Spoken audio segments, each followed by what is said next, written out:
요한복음 19장 17절부터 37절까지의 말씀을 저와 여러분이 번갈아 한 절씩 교독하시겠습니다.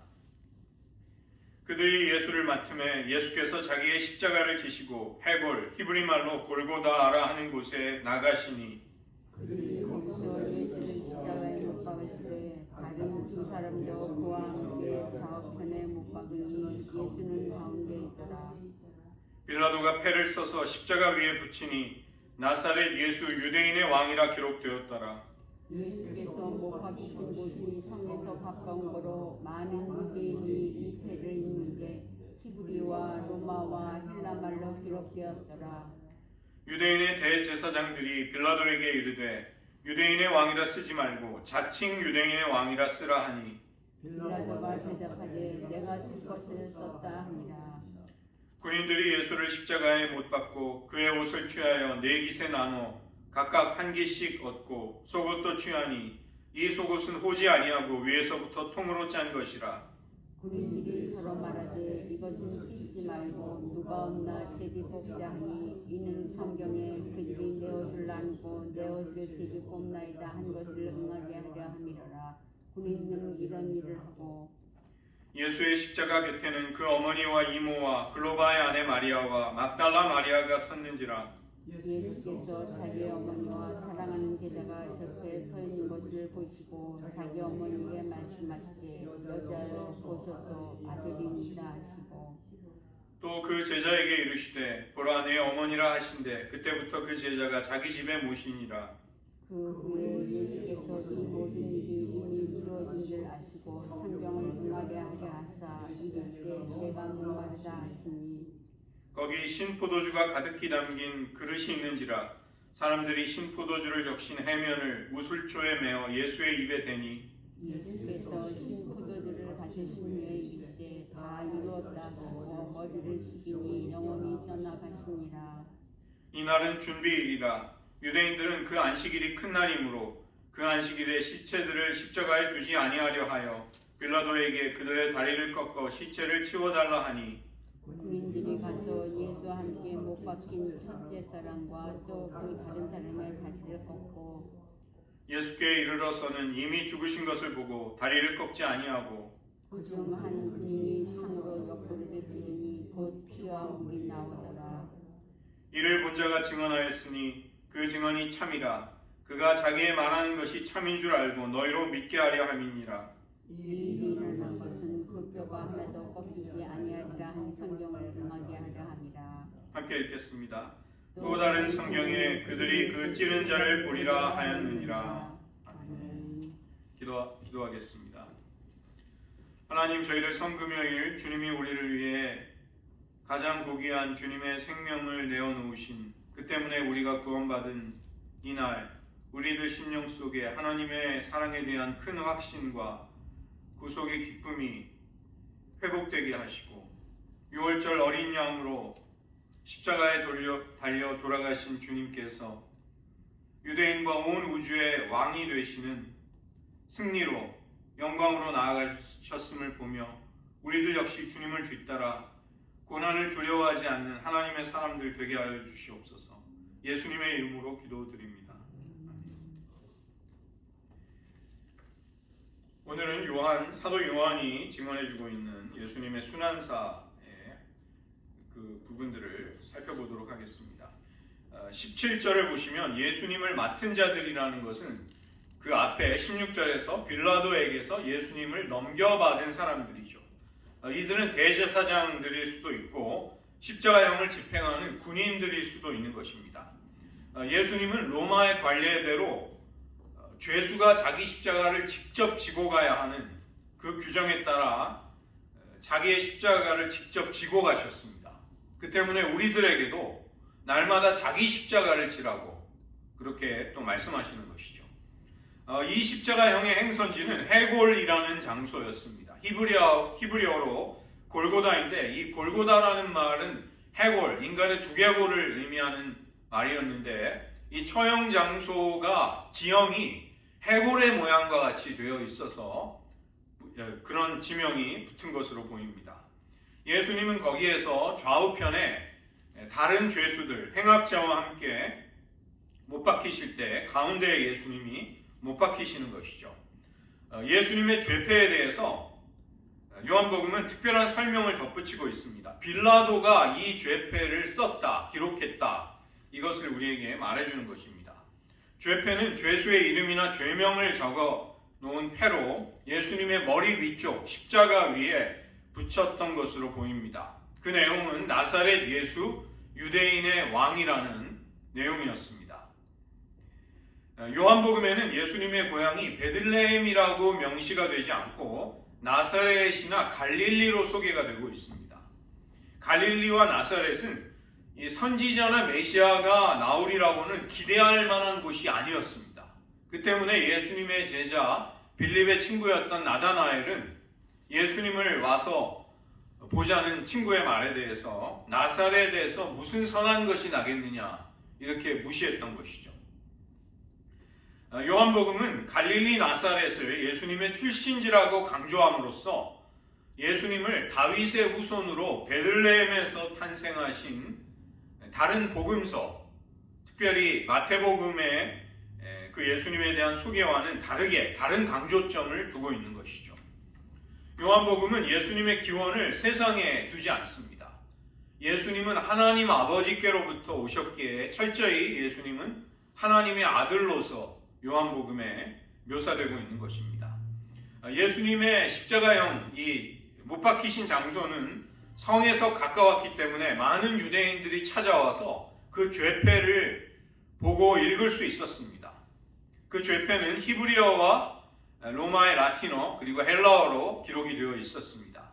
이것은 그 당시에 비문을 종종 기록했던 형식이었습니다. 죄상을 널리 알리고 그 내용을 이제 홍보하는 그런 목적이었는데, 공교롭게도 만국에서 통용이 되는 언어를 가지고 기록이 됨으로써 예수님의 왕되심이 유대인들에게만이 아니라 이방인들에게 온 세상을 향해 증거되는 그런 굉장히 예상하지 못한 결과를 가져온 것입니다. 이 일로 빌라도와 대제사장들 사이에 갈등이 생기는 것이죠. 예수님의 재판 중에도 반복해서 드러났던 비슷한 갈등이었습니다. 예수님의 죄패에 유대인의 왕이라고 쓴 것은 빌라도가 사실은 재판 중에도 예수님을 가리켜 그는 여러 번 예수님을 유대인의 왕이라고 불렀던 것이죠. 이것은 정치적인 의미가 있다기보다는 예수님의 무죄를 인정하면서 빌라도는 그런 호칭으로서 예수님을 그렇게 부른 것입니다. 또 죄가 없으신 예수님이 억울하게 사형 선고를 당하신다는 것을 알면서도 그는 어쩔 수 없이 사형 선고를 내리게 됩니다. 그러나 빌라도는 굳이 예수님을 유대인의 왕이라는 것을 긍정하면서 죄패에 자기의 고집대로 기록을 한 것입니다. 그러자 대제사장들은 놀라운 이야기를 합니다. 가이사 외에는 우리들에게 왕이 없습니다. 가이사, 시저, 로마의 황제 시저. 이 말이 이스라엘 사람들의 입에서 나온다는 것은 아주 참남하고 끔찍한 말이 되는 것이죠. 유대인들은 하나님을 자기의 왕으로, 주인으로 고백하는 사람들인데 로마의 황제 외에는 우리들에게 왕이 없습니다. 이것은 아무리 예수님을 미워해서 예수님을 죽이고 싶다 할지라도 대제사장들의 입술로부터는 절대로 나올 수 없는 이야기입니다. 그들은 그렇게까지 하면서 예수님의 왕 되심을 부정하려고 했던 것이죠. 그들은 유대인의 왕 대신에 자칭이라는 자칭, 스스로 왕을 주장한다. 그 죄목을 써달라고 한 것입니다. 그러나 빌라도는 유대 지도자들의 주장을 받아들일만 했지만 굳이 그들의 주장을 거부하는 것이죠. 그리고 유대인의 왕이라는 죄목을 고집하고 죄패에 붙임으로써 예수님이 유대인과 온 세상의 왕이 되신다는 요한복음의 메시지를 그는 뒷받침하는 것입니다. 그러나 유대인들은 끝까지 예수님의 왕되심, 예수님의 정체성을 어찌해서든 애써 부인하려고 하는 것이죠. 두 번째로 23절부터 24절에서 예수님의 옷을 나누는 군인들을 볼 수 있습니다. 이 장면은 시편 22편 18절이 예수님의 생애 속에 성취된 사건입니다. 내 겉옷을 나누며 속옷을 제비 뽑나이다. 이 시편이 예수님의 생애 속에 이루어진 것이죠. 겉옷을 네 깃으로 나누었다. 이것은 십자가형을 집행한 군인이 최소한 4명 그 이상이었음을 암시하고 있는 것입니다. 속옷은 이음매가 없이 위에서부터 통으로 짰다. 그 때문에 제비를 뽑아서 한 사람이 가져가야지 그것을 나눌 수는 없었던 것이죠. 이 매끄럽게 하나로 연결이 되어 있는 이 예수님의 속옷을 대제사장의 옷과 비슷하기 때문에 예수님의 제사장직이 대제사장 직분이 이 옷을 통해 암시되는 것이 아니냐 이렇게 생각하고 연구하는 학자들도 있습니다. 그 다음에 이 속옷이 이렇게 나누어진 옷이 아니라 통으로 하나로 짜여진 옷이기 때문에 이제 예수님이 장차 하나님의 흩어진 자녀들을 한 우리로 모으시는 분이시다. 그것을 암시하는 것이 아니냐 이렇게 볼 수도 있는 것입니다. 어쨌든 이 모든 일은 말씀의 성경의 예언이 성취되는 사건이 되는 것이죠. 24절에 보시면 군인들이 이런 일을 했다. 겉으로만 보면 군인들은 지시받은 군인으로서 의무를 행하는 것으로 보입니다. 모든 사람은 이 십자가형이 이루어지는 곳의 모든 사람은 자기의 뜻대로 무언가를 행하지만 그리고 모든 인류는 자기의 뜻대로 행하는 것 같지만 이 모든 일들이 하나님의 주권 아래에 이루어지고 있다는 것입니다.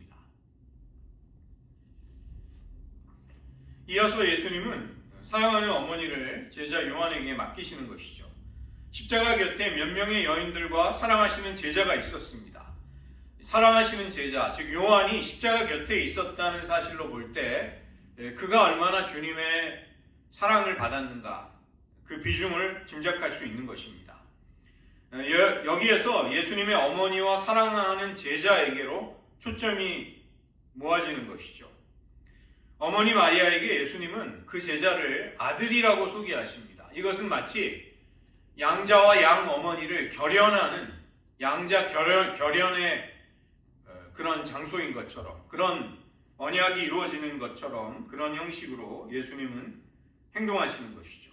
어머니를 일컬어 여자여라고 부르시는데 헬라어가 귀나이라는 헬라어입니다. 이 말은 요한복음에서 다양한 대상을 친밀하게 부르는 정중한 표현입니다. 그 때문에 번역이 여자여라고 되어 있기 때문에 예수님이 어머니에게 너무 거리를 두는 이상한 말씀을 하시는 것처럼 오해될 수 있지만 그러나 사랑과 애정을 그리고 존중하는 마음을 담은 표현인 것이죠. 이 호칭이 어머니와 자식 간만이 아니라 가족관계를 넘어서 다양한 관계 속에서 사용하는 표현이었습니다. 예수님은 어머니 마리아에 대한 애정을 드러내시지만 더 이상 단지 자식으로서가 아니라 하나님의 사역을 감당하는 메시아로서 이제 어머니를 부르고 계시는 것입니다. 어머니를 사랑하시는 제자에게 맡기게 되자 그 제자는 그날로부터 예수님의 어머니 마리아를 자기 집에 모셨던 것이죠. 이러한 설명은 역사적인 사실이라는 것을 강하게 보여주는 것입니다. 여기 사랑하는 제자는 상징적인 인물이 아니라 그 십자가의 현장에 직접 있었던 실존 인물이었습니다. 또 예수님이 십자가에 못 박히신 것, 군인들이 예수님의 옷을 나눠 가진 것, 제비 뽑은 것, 이건 모두가 다 하나님의 예정하신 일들의 일부였던 것이죠. 예수님의 십자가 고난은 단지 예수님이 세상에서 미움을 받고 권력자들에게 무기력한 희생자가 돼서 죽음을 맞은 것이 아니라는 것입니다. 하나님의 예정과 주권에 따라 예수님은 십자가로 내어주셨던 것이죠. 예수님은 빌라도에게 이 모든 일이 빌라도나 혹은 유대인들에 의해서 일어나는 것이 아니라는 것을 말씀하십니다. 위에서부터 허락하시지 않았다면, 위에서부터 주시지 않았다면 그 하늘의 권세에 따라서 이 일을 하는 것이다. 주님은 그렇게 말씀하십니다. 예수님은 십자가의 고난을 아주 능동적이고 자발적으로 기꺼이 감당하고 계시는 것이죠. 그리스도인들과 교회가 가는 길도 하나님의 주권 안에 있습니다. 그 길이 어려움과 고난과 시험과 유혹이 찾아올지라도 그런 어려움은 하나님의 주권 속에서 일어나기 때문에 결국은 하나님의 뜻과 영광을 구하게 될 것입니다. 우리들이 진정으로 영광에 들어가는 길은 하나님이 우리를 이끄시는, 인도해 가시는 길인 것이죠. 영광과 명예를 내가 사람들의 평판을 의식하면서 애써 준비하고 만들어내고 사람들에게 구걸할 수 있는 것이 아닙니다. 우리가 하나님의 뜻을 따르는 인생을 살다 보면 하나님 보시기에 의롭고 기뻐하실 만하면 우리에게 그분은 영광과 명예를 주실 것입니다. 그렇기 때문에 우리 역시 고난을 기꺼이 감당해야 하는 것이죠. 하나님의 아들로서 아버지의 뜻을 따라 고난의 잔을 감당하고 계시는 예수님은 육신의 어머니에 대한 도리를 잊지 않고 계십니다. 십자가에 달려 돌아가는 아들을 지켜보아야만 했던 어머니 마리아, 그녀는 일찍이 성령의 감동을 받은 시므온으로부터 예언을 듣게 됩니다. 칼이 내 마음을 찌르듯 하리니 이는 여러 사람의 마음의 생각을 드러내려 합니다. 마리아는 예수님에 관한 말씀을 하나도 잊지 않고 평생에 걸쳐 마음에 간직하고 있던 여인이었습니다.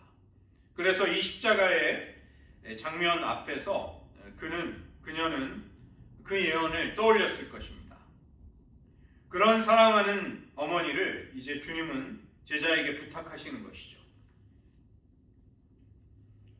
제자의 길은 요한처럼 예수님의 마음을 이해하는 것입니다. 그리고 그 마음을 받드는 것이죠. 예수님의 슬픔과 아픔, 예수님의 바램과 기뻐하시는 바를 추구하는 것입니다. 그냥 예수님을 우리의 주인이니까 왕이니까 시키는 것을 명령하는 것을 해야 하는 그런 분으로 엄격한 주권자로만 안다는 것은 그릇된 것이죠. 예수님의 마음에 공감하면서 주님이 부탁하신 일을 최선을 다해 하는 것, 기꺼이 하는 것, 그것이 제자가 가는 길인 것입니다.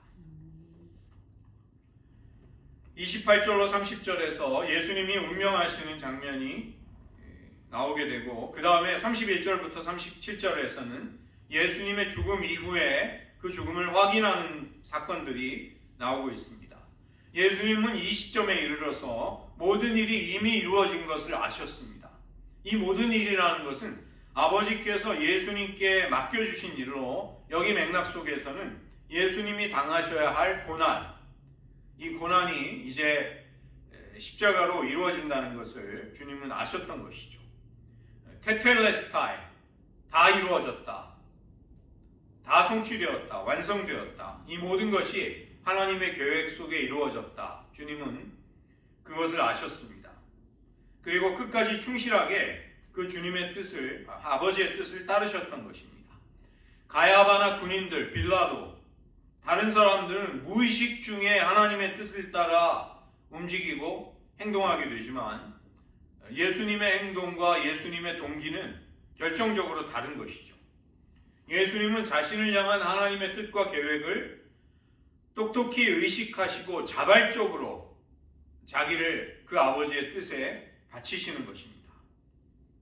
내가 목마르다라는 가상칠언에 주님의 외침이 들리고 있습니다. 이것조차, 이 목마름조차 주님은 하나님의 뜻을 이루기 위함임을 알고 계셨던 것이죠.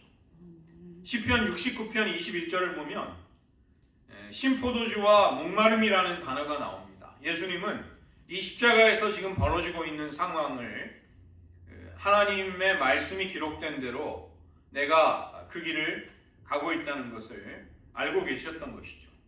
죽음의 직전까지도 하나님의 뜻을 이루기 위해 하나님의 나라와 의에 간절한 목마름을 가지고 배고픔을 가지고 예수님은 고난의 길을 가신 것입니다. 군인들이 신포도주를 적신 해면, 스폰지를 우슬초에 메어서 예수님께 마실 수 있도록 주었습니다. 이 신포도주는 그 당시 군인들이 먹던 값싼 음료였습니다. 그리고 우슬초는 유월절 의식에서 양의 피를 뿌릴 때 사용되었기 때문에 여기 우슬초가 등장한다는 것, 이것은 예수님과 유월절 어린 양의 연관성을 암시해 주는 것이죠. 예수님은 그 잔을 받으신 후에 모든 것을 다 이루었다, 테텔레스타이 이렇게 말씀하시고 머리를 숙이십니다. 우리 지금 번역된 성경에는 영혼이 떠나가셨다 이렇게 번역이 되어 있는데, 헬라어로는 주님의 영을 내놓으셨다, 넘겨주셨다, 그렇게 그 직역을 하면 그렇게 되어 있습니다. 예수님이 자발적인 순종으로 죽음을 맞이하셨음을, 죽음을 선택하셨음을 우리는 알 수 있는 것이죠. 31절부터 37절에서 예수님의 죽음을 확인하는 과정들이 나오게 됩니다. 예수님이 돌아가신 다음 날이 유월절이고 안식일이기 때문에 예수님이 죽음을 맞이하신 이 날을 요한복음은 큰 안식일의 준비일이다 이렇게 시점을 밝히고 있는 것이죠. 예수님의 십자가형을 요구했던 유대인들은 시체를 밤새 나무에 달아둔다는 것은 신명기 21장의 율법을 어긋나게 하는 일이기 때문에 빨리 그 죄수를 십자가에서 내리기를 원했습니다. 그 때문에 죄수의 다리를 꺾어달라는 요구를 하는 것이죠. 십자가에 매달린 죄수의 다리를 꺾게 되면 죄수가 심한 고문과 채찍질 끝에 힘겹게 그 엉거주춤한 상태로 못에 못 박힌 채로 자신의 체중을 억지로 다리의 근육으로 지탱하면서 호흡을 유지하고 있는데 그 힘이 없어지게 됩니다. 그러면 호흡 곤란, 질식이 찾아와서 급속히 죽음이 찾아오는 것이죠. 유대인들의 요구는 집행을 서둘러서 시신을 십자가에서 치워달라, 그것을 요구한 것입니다. 그런데 확인해 보니 예수님은 이미 돌아가셨기에 다리를 꺾을 필요가 없게 됩니다. 그리고 죽음을 확인하기 위해서 로마의 군병들은 창으로 옆구리를 찔렀던 것이죠.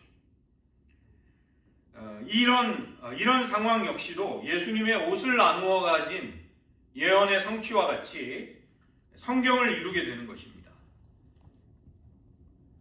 두 가지의 말씀이 응하게 되는데 그 중에 하나는 유월절 어린 양의 뼈가 꺾이지 않는다는 것입니다. 출애굽기 21장 10절과 46절, 민수기 9장 12절입니다. 또 하나는 의인들에 대한 하나님의 보호를 의미하는 시편 34편 20절, 그 말씀들이 이제 성취가 되는 것이죠. 십자가 곁에 있던 백부장은 예수님을 진실로 그는 의인이었다, 하나님의 아들이었다고 고백하게 됩니다. 또 하나 예수님의 옆구리를 찌름으로써 그들은 그 찌른 자를 보리라, 스가랴 선지자의 스가랴 12장 10절을 성취하게 되는 것입니다. 이러한 말씀은 모두 예수님의 죽음을 예언하고 있던 하나님의 말씀이 이루어지는 사건이었습니다. 군인들의 이런 행동, 예수님의 죽음을 확인하는 과정 속에서 다시 한번 하나님의 예정하심과 주권이 이 모든 십자가 처형의 자리에 역사하고 있음을 확인할 수 있는 것이죠. 복음서 기자 요한은 증인의 증언을 하나 더 덧붙입니다. 한 군인이 예수님의 옆구리를 찔러 피와 물이 나왔다는 것인데 이것을 직접 본 자가 증언한 것이다. 그 때문에 신뢰할 만한 것이다. 신빙성이 있는 것이다. 이것은 신학적인 의미를 만들어내려고 일부러 끼워 놓은 내용이 아니라 그 자리에서 실제로 일어난 사건이었다. 그것을 강조하는 것이죠. 피를 흘린다, 피를 쏟는다는 것은 제물의 희생, 죽음을 의미합니다. 그렇다면 물이 나왔다는 것은 무엇일까요? 예수님은 예수님의 생애 속에서 사마리아 수가성 여인에게 나를 믿는 자는 그 속에서 영생하도록 솟아나는 생수가 터져나올 것을 말씀해 주십니다. 그리고 요한복음 7장 초막절 광장에서 예수님은 나를 믿는 자는 그 배에서 생수의 강이 흘러나리라고 물에 관한 말씀을 하셨습니다. 예수님의 죽음을 성령과 연결시켜 주는 것이죠. 물론 그 생수의 강이 흘러나오는 것은 예수님을 믿는 자들입니다. 그리고 옆구리가 아니라 배에서 나오게 된다. 이렇게 말씀하셨습니다. 순환 이야기 속에 성령을 직접 언급하는 부분은 없지만 우리는 예수님의 죽으심과 부활 그리고 예수님이 영광 가운데 높이 올리심을 통해 성령이 우리에게 온 것을 알 수 있는 것이죠. 그래서 요한복음 7장 39절은 예수님이 아직 영광을 받으시기 전이다. 이렇게 말씀합니다. 그 영광이라는 말 속에는 예수님의 순환과 죽음 그리고 부활과 영화롭게 높이 올리우심을 모두 포함하는 것입니다. 성령을 제자들에게 주시는 것은 부활과 승천 이후에 일어나게 되는데 예수님도 16장 7절 요한복음에서 내가 떠나가는 것이 너에게 유익이라 내가 가면 보혜사가 파라클레토스가 너에게 오실 것을 너희가 성령을 받게 된다는 것을 예수님의 죽음과 연결시켜 주시는 것이죠. 이 사건은 무엇보다도 예수님을 유월절 어린 양으로 묘사하고 있다는 것이 더 중요한 부분입니다. 제6시 예수님이 십자가에 처형되신 십자가에 달리신 제6시 낮 12시 이 시간은 유월절 어린 양을 잡는 시간입니다. 예수님을 십자가형에 넘기는 시간이 공교롭게도 유월절 어린 양을 잡기 시작하는 그 시간과 일치하는 것이죠. 그 다음에 29절에 우슬초가 나오고 뼈를 꺾지 않는다는 것 이것 모두가 다 유월절과 연관되어 있는 것입니다.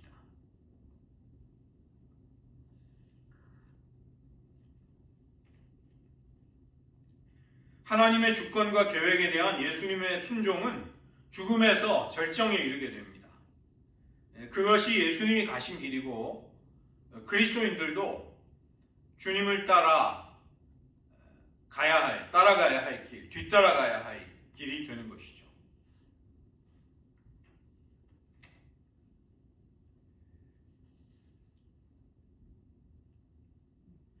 예수 그리스도를 믿는 자들은 유월절 어린 양의 피가 흘려졌기에 속죄를 받게 됩니다. 그리고 하나님의 용서와 영원한 생명을 허락받는 것이죠. 이 때문에 예수님의 죽음은 우리에게 하나님을 인격적으로 깊이 영적으로 알게 하는 하나님의 지혜로 다가오게 됩니다. 그리고 그 메시아를 통해 우리를 구원하는 하나님의 능력이 이 십자가 사건을 통해 우리에게 활짝 열리게 되는 것이죠. 요한복음의 순환 장면은 우리에게 예수님이 유월절 제물이 되신다는 것을 특히 보여주고 있습니다. 요한복음의 언어는 예수님의 죽음을 유월절 희생제사로 볼 것을 우리에게 제안하고 있는 것이죠. 이 이야기는 유월절 축제를 절정으로 맞이하도록 진행이 되고 있는 것입니다. 요한복음의 시간표는 예수님의 순환의 시간표는 공관복음서의 시간표와 다릅니다.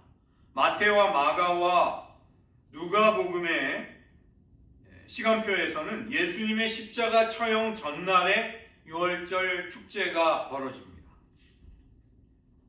그러나 요한복음에서는 예수님께 사형 선고가 내려지는 순간에 축제가 시작이 되는 것이죠. 예수님이 십자가에 못 박히신 정오는 낮 12시는 유월절 양이 도축되기 시작하는 시간입니다. 예수님의 십자가 처형이 바로 그 시간에 집행이 된 것입니다. 우슬초가 등장하는 것 역시 유월절과 연관이 되는 것이죠. 로마의 군병들은 우슬초를 신포도주에 적신 해면에 꿰어서 높이 십자가에 그 장대 위에 높이 달리신 예수님의 입술을 적시는 용도로 썼는데 이 우슬초가 힘이 없고 가느다란 식물이기 때문에 그런 용도로 쓰기에는 적합하지 않습니다. 도리어 우슬초는 이스라엘 백성들이 유월절 어린 양의 피를 찍어서 문 인방과 문설주에 바르거나 뿌리는 데 사용했던 것이 우슬초였습니다. 부정한 자를 정결하게 하기 위해서 속죄 제물에 피를 뿌릴 때도 우슬초가 사용이 되는 것이죠. 이것은 하나님의 그 피뿌림을 통해 하나님의 것으로 소유가 표시되고 있는 예수님이 궁극적으로 죽음의 재앙에서 구원받으시게 된다는 것을 암시하는 것입니다. 요한은 출애굽기 12장 46절을 인용하면서 예수님의 죽음을 해석하는 것이죠. 십자가에 못 박힌 사람의 다리를 꺾는 것은 사형수의 죽음을 앞당기기 위한 조치였습니다. 그러나 예수님의 다리는 꺾이지 않음으로써 유월절 희생제물의 다리를 꺾지 말라는 하나님의 말씀이 이루어지는 것이죠. 이 요한복음의 예수님의 순환의 이야기가 서술이 되는 방식을 보면 사도 요한은 우리에게 독자로서 이것을 해석할 몫을 우리에게 주고 있는 것입니다. 예수님의 죽음이 과연 무엇을 상징하고 무엇을 의미하는가, 무엇을 떠올리게 하는가, 그것을 넌지시 요한은 우리에게 말해주고 있는 것이죠. 요한복음은 예수님이 하늘로부터 내려온 우리에게 생명을 주시는 양식이 되시고 우리를 죄와 노예 상태로부터 자유케 하시는 분이심을 알려주고 있는 것입니다. 사도 요한이 요한복음과 요한계시록에서 그의 저술 속에서 예수님을 어린 양으로 소개하고 있는데 그는 단어를 아주 섬세하게 구별해서 사용합니다. 바로 암노스와 아르니온이라는 서로 다른 헬라어를 쓰는 것입니다. 영어에는 LAMB, 램이라고 어린 양이라는 단어가 똑같이 쓰입니다. 헬라어는 두 가지의 뜻이 있지만 두 가지의 서로 다른 단어가 있지만 영어는 그냥 어린 양을 뜻하는 한 가지의 표현밖에 없기 때문에 영어 성경도 이것을 구별하지 않는 것이죠. 그러나 예수님은 요한복음에서 세상 죄를 지고 가는 하나님의 어린 양이라고 세례 요한이 예수님을 소개합니다. 이 어린 양이 암노스입니다. 암노스는 털 깎는 자 앞에 잠잠히 끌려가는 그런 순환을 당하고 죽임을 당하는 어린 양을 가리키는 말이죠. 그러나 사도 요한이 밤모섬에 유배되어서 세상 종말의 환상을 보게 됩니다. 요한계시록 5장 6절을 보면 내가 또 보니 보좌와 내 생물과 장로들 사이에 한 어린 양 아르니온이 서 계시는데 일찍이 죽임을 당한 것 같더라. 그에게 7뿔과 7눈이 있으니 이 눈들은 온 땅에 보내심을 받은 하나님의 7영이더라. 사도 요한은 그의 환상 가운데 종말의 환상 속에서 등장하는 어린 양을 암노스라고 지칭하지 않습니다. 아르니온이라고 구별되는 다른 단어를 써서 다른 어린 양, 다른 분위기를 가진 어린 양이심을 우리에게 알려주려고 하는 것이죠. 이 계시록 5장 6절은 5장 5절에서 아무도 봉인되어 있는 두루마리와 그 인을 떼어낼 사람이 없는 것을 보고 사도 요한이 울고 있을 때 한 장로가 선포하는 말입니다. 그 말이 무엇이냐면 유대 지파의 사자 다윗의 뿌리가 이기었으니 그분이 두루마리와 7인을 떼실 것이다. 이것을 이야기하는 것이죠. 그리고 나서 5장 6절 한 어린 양이 네 생물과 장로들 보좌 가운데 서 있는데 이 어린 양은 일찍이 죽임을 당한 것 같더라. 사도 요한이 환상 가운데 바라보는 이 아르니온, 이 어린 양은 일찍이 죽임을 당한 어린 양 같다. 그 인상을, 그 임프레션, 그 인상을 강하게 받는 것이죠. C.S. 루이스가 쓴 나르니아 연대기라는 동화책이 있는데 이 서구권의 영어권의 부모님들은 아이들이 잠자리에 들 때 그 책을 읽어주는 그런 신앙인들이 많이 있습니다. 나르니아 연대기를 보면 거기에 사자 아슬란이 등장합니다. 아슬란이라는 말이 터키어로 사자라는 뜻입니다. 그래서 이 사자는 바로 예수 그리스도를 상징하는 캐릭터로 그 C.S. 루이스의 동화 속에 등장하는 것이죠. 이 아르니온은 우리가 그 앞에 딱 서게 되면 그냥 어리고 연약한 어린 양을 만나는 것이 아니라 사자와 같은 위엄과 권세를 가진 그런 어린 양을 만난다는 것입니다. 즉 예수님이 먼저 암노스, 십자가의 죽임을 당하는 유월절 어린 양의 길을 가심으로써 그분은 종말의 때 온 세상을 통치하시고 24장로와 구속받은 사람들로부터 영광스러운 찬미와 예배를 받으시는 그런 어린 양으로 등장하시는 것이죠. 이 순서를 바꿀 수가 없는 것입니다. 먼저 암노스가 되어야만 아르니온으로 통치할 수 있는 것입니다.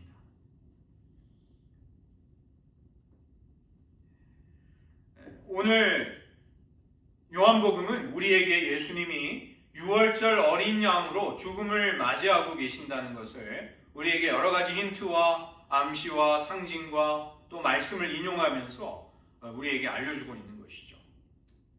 주님은 무력하게 희생당하신 것이 아니라 하나님의 아들의 권세를 가지고 자발적인 순종과 선택으로 유월절 어린 양의 길을 걸어가셨습니다.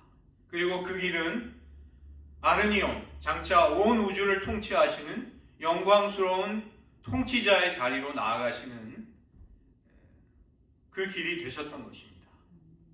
오늘 성금요일 주님이 우리를 위해 맞으신 죽음의 의미를 저희들 말씀을 통해 특별히 사도 요한의 메시지 속에서 깨닫고 또 묵상하면서 우리에게 허락된 구원이 얼마나 영광스러운가, 그리고 우리들 역시 먼저 고난받고 어려움을 겪을지라도 주님이 가셨던 길을 마찬가지로 가게 될 것을 우리는 확신하는 것이죠. 먼저 고난을 받으시고 주님은 왕의 대관식으로 나아가십니다. 이것이 사도 요한이 전해주는 예수님의 순환의 이야기입니다. 오늘 들은 말씀을 의지하면서 잠시 기도하겠습니다. 오늘 예수님은 죽음의 마지막 순간에도 하나님의 뜻이 자신의 생애 속에 이루어져 가는 것을 보고 계십니다. 수많은 하나님의 말씀들이 예수님의 생애, 특별히 마지막 순환과 죽음의 현장에서조차 성취되고 이루어지는 것을 볼 수 있는 것이죠. 예수님은 사람들에게 떠밀려 힘이 없어 희생당하신 분이 아니십니다. 자신이 자발적으로 희생자가 되심으로써 승리자가 되신 분이십니다. 먼저 유월절 어린 양이 되심으로써 그분은 왕의 대관식으로 나아가실 수 있으셨습니다. 이것이 예수님이 가신 고난이고 죽음의 의미라고 사도 요한은 우리에게 격려해주고 있는 것이죠. 우리들 이런 예수님을 더욱 사랑하고 우리들에게 다가오는 어려움 역시 우리가 그것을 주님을 사랑하고 의지하면서 뚫고 나갈 때에 우리를 향한 하나님의 계획이 이루어지고 우리를 영광에 이르기 위한 아름다운 길이 될 것을 확신하면서 그 주님만을 따르겠다고 이 시간 잠시 고백하겠습니다. 이 시간 저희들의 사도 요한의 순환의 이야기 살펴보았습니다. 주님의 사랑이 얼마나 큰지요. 주님은 죽음의 마지막 현장 속에서 결코 당황하거나 비틀어지지 아니하시고 조용히 침착하게 온유하게 그러나 담대하게 아버지의 뜻을 향해 나아가셨습니다. 자신이 나아가는 그 길이 먼저 유월절 어린 양 희생을 통해 죽음을 통해 온 세상을 통치하는 요한계시록의 어린 양으로 등극하는 길이심을 주님은 알고 계셨습니다. 저희들 이러한 영광스러운 예수님의 순환과 죽음의 의미를 다시금 성금요일 이 저녁 우리들의 마음에 굳건히 붙들 수 있는 도우시고 우리들에게 찾아오는 고난을 염려하거나 두려워하는 대신에 우리가 주님을 사랑하며 주님을 따르고 있다면 그 어떠한 고통도 고난도 우리를 좌절시킬 수 없음을 확실하게 도와주시옵소서. 기도하겠습니다. 하나님 아버지, 사도 요한이 우리에게 보여주고 들려주고 암시해주고 넌지시 우리에게 가르쳐주기를 원하는 순환의 장면 저희들 살펴보았습니다. 예수님은 그 마지막 순간 십자가의 현장에서조차 온유하고 겸손하게 그리고 담대하게 확신 속에 아버지의 뜻을 이루어가고 계셨음을 보게 됩니다. 수많은 하나님의 말씀과 예언들이 예수님이 이 길을 가실 것을 예언하셨고 예언한 그대로가 성취되는 것을 보며 주님은 기뻐하셨고 더 큰 확신 가운데 거하셨을 것입니다. 그분은 먼저 유월절 어린 양이 되심으로써 그 길이 요한계시록의 사도 요한의 환상수 영광스러운 경배를 받으시는 하나님의 어린 양의 길이 되실 것을 알고 계셨습니다. 저희들 요한이 우리에게 전해주고 있는 예수님의 순환의 이야기가 이 성금요일, 이 저녁 우리들의 심령 속에 다시금 깊이 있게 새겨지고 바로 새겨지기를 원합니다. 하나님, 우리가 주님을 사랑하면서 받게 되는 고난과 어려움은 우리를 결코 막거나 좌절시키거나 패망시킬 수 없음을 깨닫습니다. 우리가 주님을 사랑하며 주님을 뒤따르고 있는 한 우리가 겪는 고난의 길조차도 결국은 영광에 이르는 길, 하나님께서 우리를 향해 가지신 아름다운 계획들이 이루어지는 길이 될 것을 확신합니다. 그런 주님 의지하며 그런 주님 더욱 사랑하게 도와주시옵소서. 예수님의 이름으로 기도드립니다.